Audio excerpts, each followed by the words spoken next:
So making a big change is never easy. Now I'm not just talking about changing your breakfast cereal in the morning to be more healthy or changing your cell phone provider just to get some better value. I'm talking about a big, real change that could actually have an impact potentially on your whole entire life going forwards. Something like changing your job or maybe even your whole career. Something like getting married or maybe even getting divorced. Something like buying a new house, or maybe even moving to an entirely new country, one that you've never even visited before, and even doing it in the middle of a pandemic.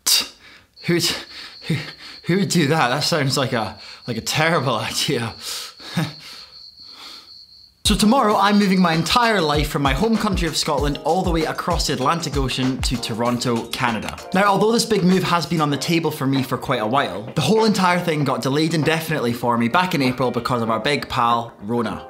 And the recent news that I eventually got a job and therefore was able to move to Canada has come on pretty fast. In fact, literally in a matter of weeks. And because of that and the sort of chaos that kind of surrounds this fact, I've actually not had a chance over the past few weeks at all to sit down and reflect or consider what this means. That is until right now. But sitting here right now, the night before I move, I'm all packed, I'm all prepared. And I think because of that, and because I guess I've kind of relaxed a little bit this evening because I'm all prepared, I think the usual sort of anxiety causing gravity of my whole situation has kind of hit me all at once, instead of being, as it usually would be, spread out across a number of weeks. Now, don't get me wrong, the opportunities that this big move have given me already are absolutely amazing, and it is something I've wanted to do and planned to do for the best part of 2 years now. But I still can't help feel, I guess, a little bit uneasy. Now, I do have a long journey tomorrow to Canada with quite a few stops and a lot of waiting around, so I thought I'd use this opportunity to again just sort of reflect and kind of, I guess, examine and analyze this chaos anxiety that I'm feeling at the moment. It is getting pretty late, so I'm gonna head to bed, get up nice and early for my flight. I'll see you in the morning.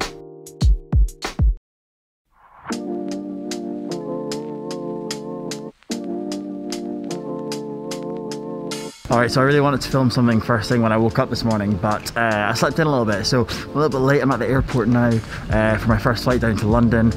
Wish me luck.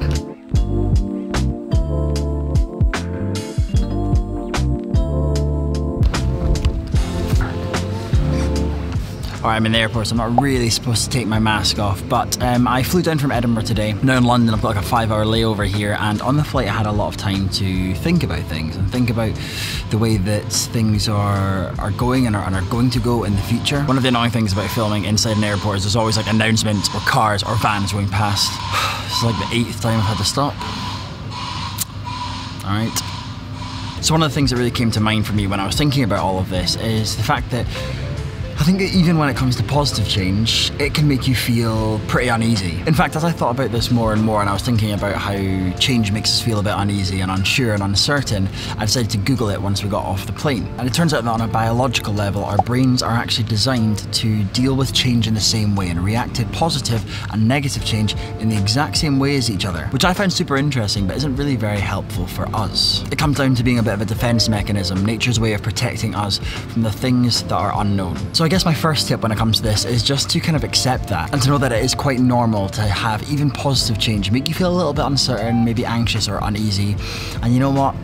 That's okay. Alright, I've got to go get through one more security and then hand over all my documents to make sure that I can actually get on the plane in the first place to Canada. Let's see how it goes. Woofed, and let's have a look. Oh, there we are. 2 o'clock to Toronto. Let's go.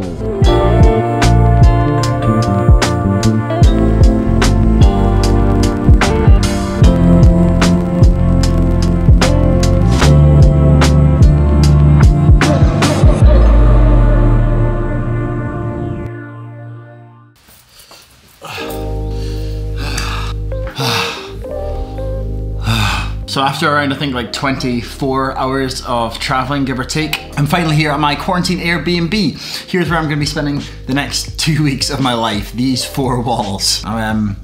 Not excited for that. You know, getting through immigration in a new country when you're actually moving here and during a pandemic for me was quite scary, of course, because I didn't really know what to expect. I didn't know whether it was going to go the way I intended it to or the way that I thought it should go, and if I was going to get asked the questions that, you know, I was expecting. Which brings me on to my next point when it comes to making big changes, and that is that I think the more uncertain you are about something, the worse you tend to think it's going to work out. Now, this is something that I've looked into before. It's something that's usually known in psychology, I think, as the uncertainty bias, which is basically that when you're uncertain in a situation, you tend to lean towards expecting the worst outcome rather than the most positive one. Now, uncertainty bias is an automatic response, and I think that just recognizing this can really help you navigate change healthily. As human beings, every single one of us are subjected to biases all day, every day. We're both subjected to them, and our behaviors and our decision making is definitely influenced by them. Now, I think for me, especially coming through immigration and coming through the border there, I was really uncertain. You know, I'd done my research, I had all my paperwork there, but there was still that possibility that things couldn't go my way. But the fact of the matter is, and I think we'll all know this deep down, is that it rarely turns out as bad as you think it's gonna be. In fact, more often than not, as long as you're doing the right research and you know what you're talking about,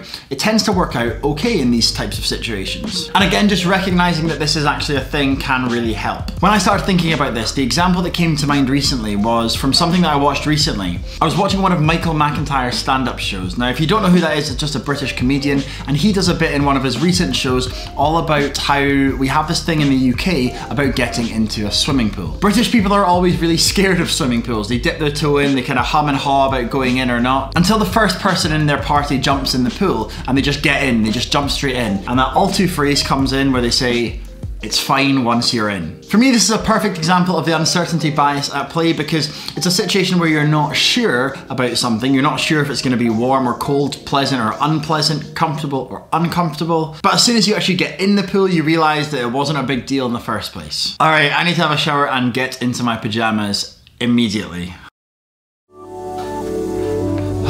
Just this down a little. So I'm finally in my pajamas, I'm feeling a little bit more relaxed, had a bit of a wash and brushed my teeth, and I was thinking about what I was talking about earlier when I first got in, about the idea of this uncertainty bias and how maybe that causes a little bit more stress than it maybe deserves to. And I was thinking about how maybe I specifically got around that uncertainty bias and the stress that comes with it in this situation. And the more I thought about it, the more obvious it was. It came down to preparation. Preparation kills stress. Before I got here, I made sure I was prepared for every eventuality. I read loads of blog posts, I read loads of Facebook group posts and forum posts all about people that were in a similar situation to me and were going through the same experiences moving to Canada. And I read hundreds of these things, and it meant that when I got here, I had prepared in my head for every eventuality. I knew exactly what I was going to do in each situation because the questions that the other people had who were in the similar situation had already been answered. I had every document I needed printed off and more. I even went to the lengths of printing out the coronavirus laws for Canada and highlighting the specific sections that apply to my travel. I really didn't want to leave anything to chance, and I wanted to make that uncertainty as small as possible for me. When you create these virtual or these kind of what if scenarios inside your own head and you rehearse them in your head, it means that when they come around in real life, your brain actually thinks it's done it already. So you're a bit more relaxed and a bit more put together about the whole situation. Again, just making sure that I'm prepared and making sure that I just have everything in its place and that I've rehearsed mentally all the possible situations and scenarios that could go down really helps me reduce my stress when it comes to making a big change in my life.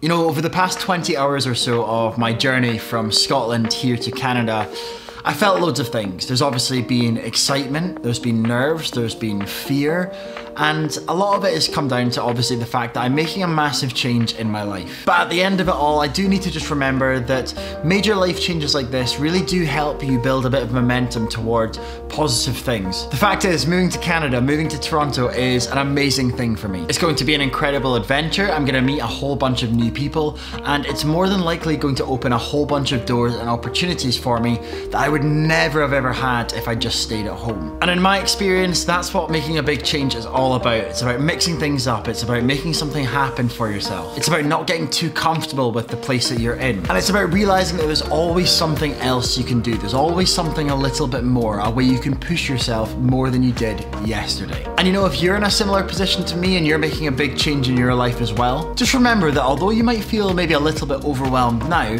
as long as you throw yourself into it and you do the best that you possibly can with this new opportunity or this new thing or whatever has changed in your life, there is almost no way that you can come out of the thing at the very end of it worse off. I am ridiculously excited to be starting my new chapter here in Toronto. I'm even more excited that I'm bringing a whole bunch of you along with me. Remember to smash that like button for me. If you're at all interested in this kind of content, then consider subscribing. You guys are genuinely awesome, and I'll see you in the next one.